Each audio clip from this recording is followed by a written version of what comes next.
महिला जैसे ही होश में आई, उसने खुद को एक भयानक स्थिति में पाया। वो एक चमचमाते फिसलन भरे घुमावदार सतह पर पड़ी थी। उसने खुद को संभालने के लिए जैसे ही पीछे की ओर झटका दिया, वो बाल बाल बची, क्योंकि जरा सी चूक और वो सीधे अंधे गहरे खाई में गिर जाती। नीचे झांका तो सिर्फ काला अंधेरा था। कोई अंदाजा भी नहीं लगा सकता था कि गहराई कितनी है। वो डर से जड़ हो गई। न हिलने की हिम्मत हो रही थी, न कुछ सोच पाने की। उसकी बाईं टांग पूरी तरह सुन्न हो चुकी थी और दोनों हथेलियों से लगातार खून बह रहा था। थोड़ी देर बाद जब दिमाग शांत हुआ, उसने चारों तरफ देखा। नीचे था एक असीम गहरा खड्ड। आसपास हर तरफ सिर्फ चिकने घुमावदार दीवारें थीं और ऊपर तक का रास्ता बहुत दूर। उसे समझ नहीं आ रहा था कि वो यहाँ आई कैसे। कहीं कोई उम्मीद नहीं दिख रही थी। तभी नीचे से बहुत दूर से ट्रेन का हॉर्न सुनाई दिया। आवाज से साफ था कि नीचे की गहराई हद से ज्यादा है। अगर फिसल गई तो सीधा अंत। और जैसे इतना काफी नहीं था, आसमान अचानक काले बादलों से भर गया। तेज बारिश बस शुरू होने ही वाली थी। महिला घबरा गई। बारिश का मतलब दीवार और भी फिसलन भरी हो जाएगी। अब इंतजार करना मौत को न्योता देने जैसा था। उसने तुरंत दीवार से बाएं हाथ को चिपकाया और दाहिने पैर की बची हुई ताकत से खुद को ऊपर की ओर धकेलना शुरू किया। लेकिन तभी एक अनहोनी ने उसे झकझोर दिया। वो फिसलते फिसलते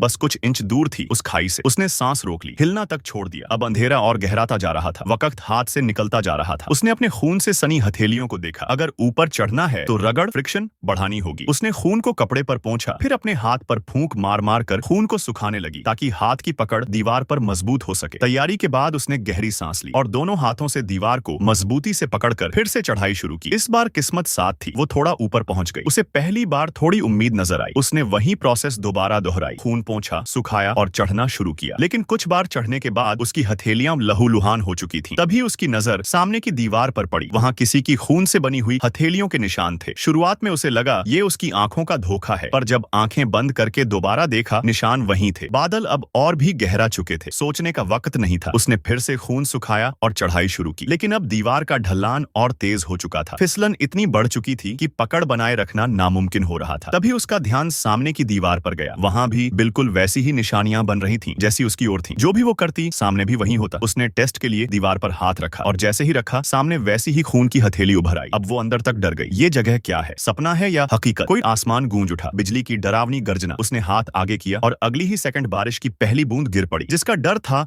वही हुआ। तेज मूसलाधार बारिश शुरू हो गई। दीवार अब इतनी फिसलन भरी हो चुकी थी कि पकड़ बनाना नामुमकिन था। वो पूरी ताकत से खुद को रोक रही थी, फिर भी उसका शरीर धीरे धीरे नीचे खिसकने लगा। अब उसके मन में कोई उम्मीद नहीं बची थी। तभी उसे याद आया, गले में पड़ा हुआ वो चेन। उसने चेन निकाली और हाथ पर लपेट लिया, ताकि उससे थोड़ी और पकड़ मिल सके। कितना एक कट के साथ वो महिला उस घुमावदार सतह से पूरी तरह गायब हो चुकी थी।